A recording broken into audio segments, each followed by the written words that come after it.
Hey YouTube, hey everybody.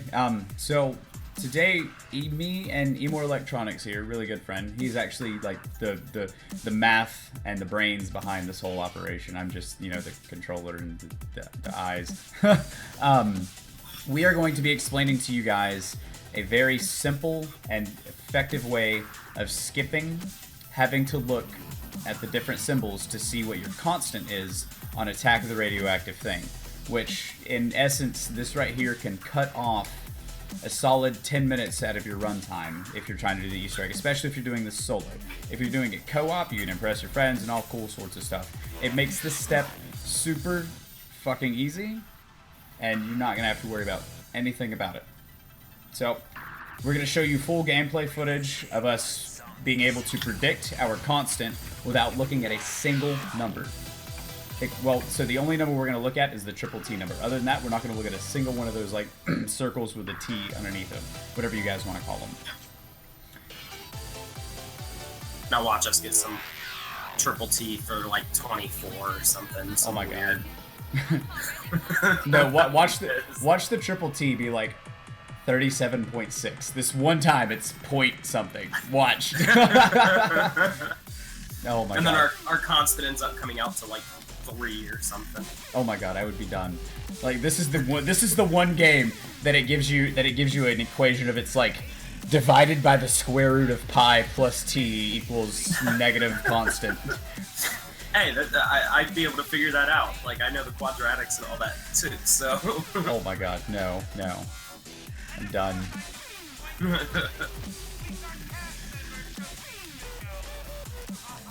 Oh man. But yeah, so this actually, we figured it out after playing this map quite a bit. It was like day 2 of the map being out that Emor discovered this, and from that point it was absolutely just wonderful because we'd use it every single game that we play from here on out. So Emor, if you want to explain a little bit about like the process behind your train of thought with that. Okay, like it started out. I started noticing a pattern. So where the numbers, your constant, when multiplied by your triple T, was always within 2 numbers of that less than or higher than number. So always. So we have pretty much a range of let's see, what, 6 numbers? It ends up being three possible numbers usually. But like we have a range of 6 that it could be. Yeah, a range of 6, and then your constant ends up usually being one of 3 numbers when you do the math. And that's outside of the 2 range. And only one of those 3 numbers is going to fall into the 2 range. Normally, we have had one game out of this entire time that was an exception to the rule. And that was, our constant was 11, our number was 3, and 10 also fell within the 2. So there are those few and rare occasions at which this theory would not work properly for your game. But they are so few and far between that it's not going to really affect anything. We've played how many games, and that was the only exception? God, I'd say at least 30, 40 games already, and we've tested it out every single game we've played, and it's come out to work perfectly for us, so. Hey look, C4. If only I was spawn blocking. Oh man. Like I said, when you don't want it, it's everywhere. Right? I've noticed that. Like anytime that I'm not doing a first room, or anytime that I'm not doing a high round trying to camp at someplace, it gives me C4 right off the bat. I'm like, really? Thanks, game. That's like the batteries. When you want them, you can't find them. God, it's so stupid. But why? Like it's and also guys, we also have another method to where you don't ever need to get a single battery, and you don't ever have to listen to it. Granted you might have to go through 2 or more of the chemicals to see what or to get the proper chemical, but like at least you don't have to listen to the stupid radios. And in the end, it also still cuts out the time because you don't have to listen to the radios, you don't have to find the batteries, you don't have to touch the radios at all. So guys, our triple T for this game is 18. That is the only number we're going to look at on the wall this entire time.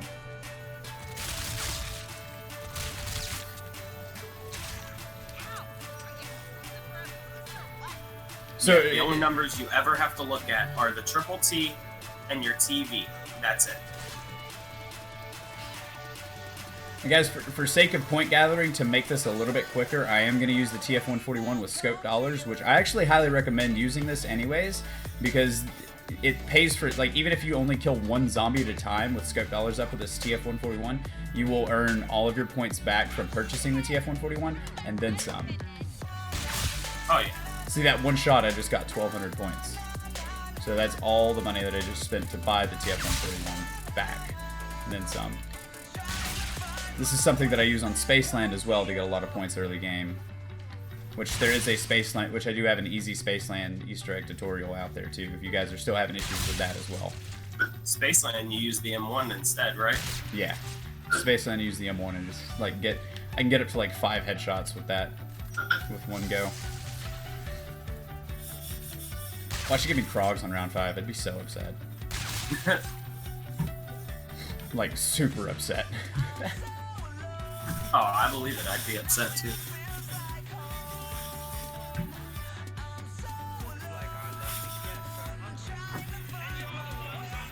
So this one, am I going to be taking the pictures, or are you going to just read them out to me? Oh, no. We're just going to explain, like, well, do we... No, we're just going to explain the constant. Okay. We're just going to explain the constant behind the constant. I mean, granted, we don't, because we can then prove that we can then prove, like, our theory behind the constant by That's what going... I figured is do a few chemical No. By, I mean, just, like, going to the number that our constant is and looking at it in all 3 colors. Alright. Rather than actually making any chemical compounds.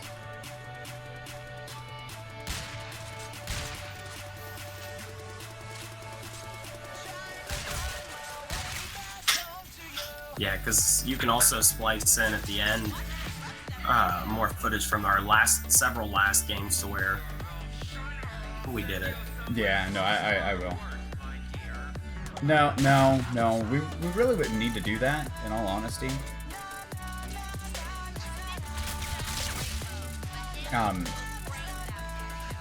Just because, like, this is simply to prove how to figure out your constant without having to actually do any of those extra steps. Yeah. That's all that this is for. So, I'm just gonna get down to the last zombie of the round, guys. That way I don't have to worry about, like, a horde of zombies chasing after me as we try to do all our math and equations and stuff. So bear with me for a few here. I'm also trying to make sure that I have enough points to get all the doors and things open that we need open. Which, I think 8... No, I don't know if that's gonna be enough points yet. 8,000? I don't know. This one has really expensive doors. It does. So I'm just gonna wipe out the rest of these points. Wipe out the rest of these 44.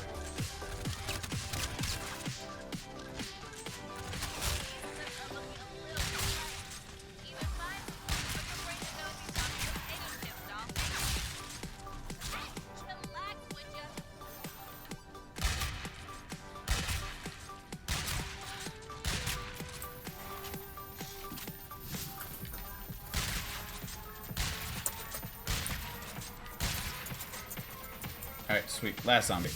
Alright, let's go open up some doors. We gotta get power turned on.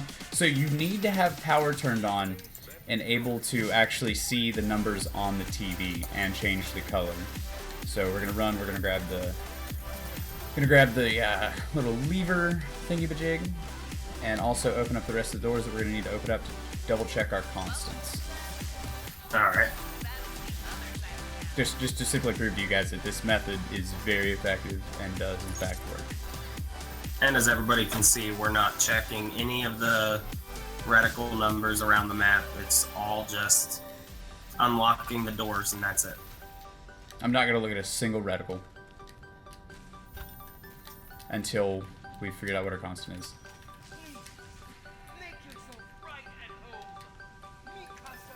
Sukasa.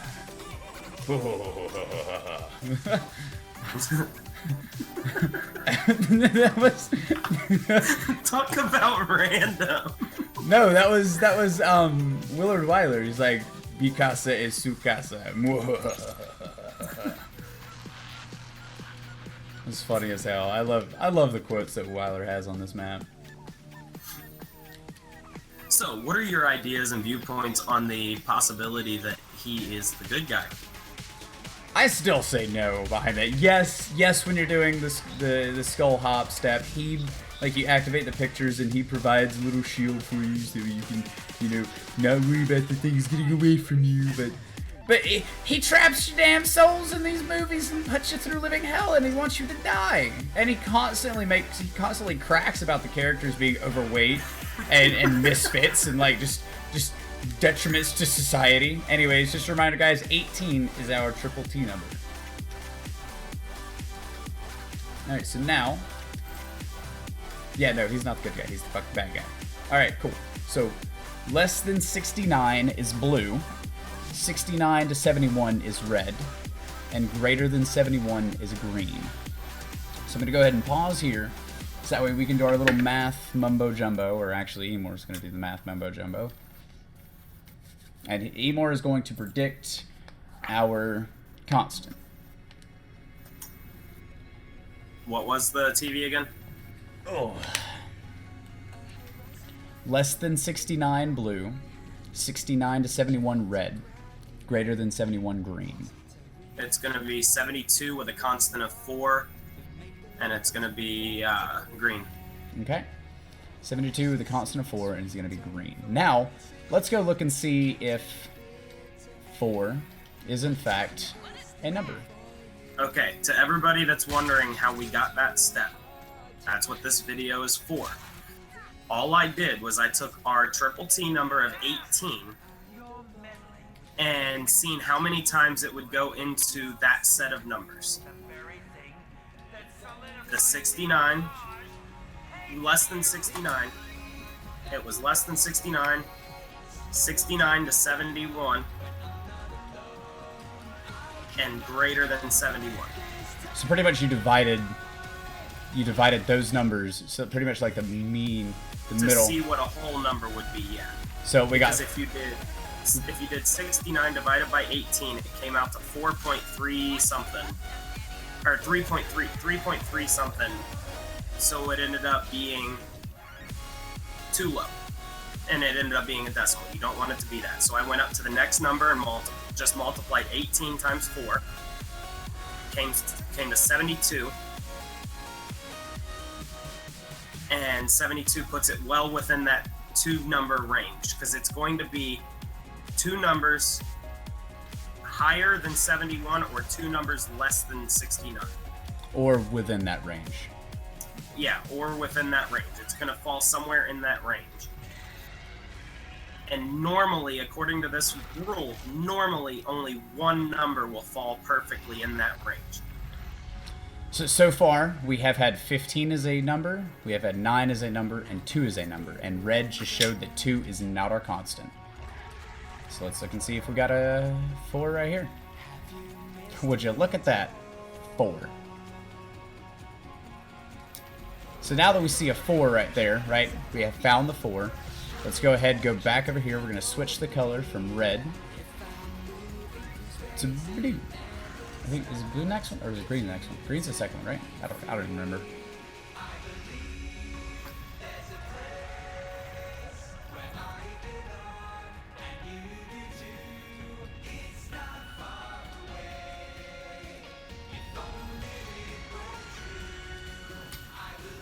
Now, we're also going to show the formula in the garage. Yeah. So, guys, you never have to look at the formula in the garage in red. You will always have red as one of the 2 numbers, as one of the two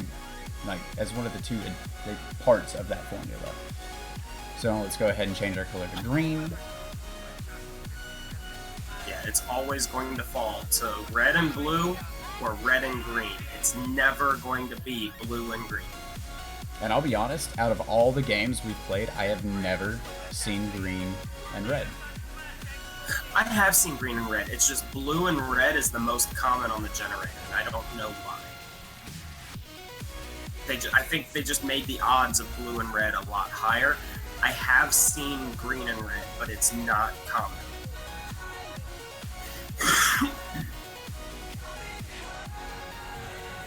Four is still doesn't have him slash through it, so we have one more opportunity to prove ourselves correct. Are we gonna fluke or are we gonna get it? Let's see. I feel confident. I do too. We've been using this thing the entire time, and if the only time we had the problem was the one time our constant came out to 11 instead of 10 because 2 numbers fit. So, I mean, still, that's amazing. Out of how many games have we played doing this? We've played at least 20 to 30, if not more, because we've reset numerous times after this just to test the theory. Like, we've done this, we've played this game many times over, got to this step exactly just to test and see if this worked. And every single time, it worked out perfectly. And remember, as you guys seen, we did not look at any of these numbers around the map except for the triple T and the TV. And I called the number before any of that. And it wasn't that hard. It was simply pretty much dividing. Would you look at there? Our constant's 4. Whoop-hoo, whoop-hoo, whoop-hoo. Our constant is 4. Well, you can't see now because I didn't shot the equal sign. Stupid. But it is 4.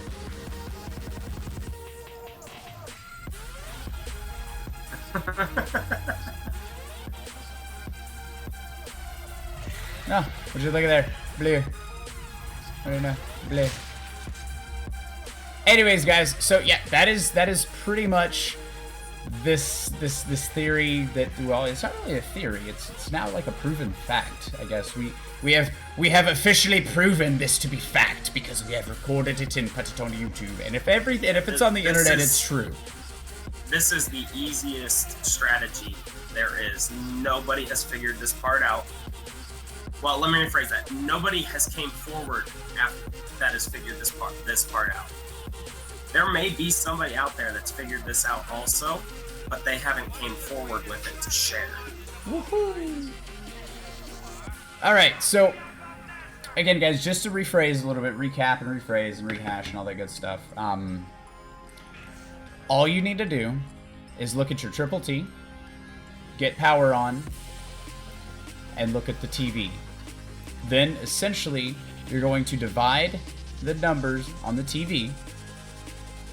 I'd take like a middle number between them, and then see. I usually start with the bottom one, and then round up to the nearest whole number, and usually that's it. Okay.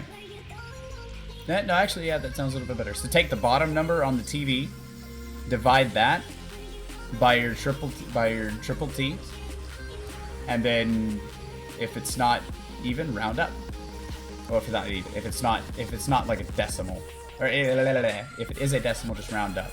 It's just we're working this equation backwards, pretty much. If you guys remember, like, what is it, like just simple math, like order of operations, please excuse my dear Aunt Sally. So instead of multiplication, right, we're switching it out and we're dividing that number by. Yeah. Oh, Jesus, get away from me, zombie. Well, we're dividing our I number, the TV number, by our triple T, and that gives us our constant. Yeah, that's all it is. Now, also, guys, we do plan on doing a simplification tutorial on the chemical steps. That will be coming out soon. We also have a in-depth, step-by-step, every single detailed guide to completing not only the main Easter egg, but the Skull Hop Easter egg. And skulls, yeah. And it's excessively detailed. It explains this process as well. It gives you a full list of every chemical combination possible. How to make the specific how to make the final tier chemicals that you need to do the bomb step and all that stuff. and we will be adding to it a not really a tutorial, but like a guide-ish per se on how to beat this big guy, how to make the boss fight super easy with very little effort so easy whatsoever. Hope you guys enjoyed the video. You know, please be sure to share this out with your friends and everybody else that's playing this game that, you know, wants to do it a little bit quicker. Also, you know, both Emor and I stream, you know, video games live on Twitch. Emor's Twitch name is under his name, and my Twitch name is, well, down at the bottom. I can't point on camera. It's terrible. Down at the bottom of the screen. Those are our Twitch names.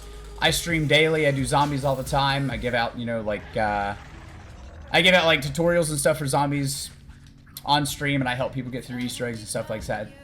So be sure to give us a follow on there. Check us out sometime if you haven't. But that's it for this little simplification guide. I hope you guys enjoyed it. Any final words, Emor? Just remember, simple math. It's easy. Anybody can understand it. The guide that he's talking about, knowing him, it'll be linked in the description, so check there. Linked in the description below. And other than that, y'all have fun, enjoy, and hopefully we made this Easter egg a little bit easier for you.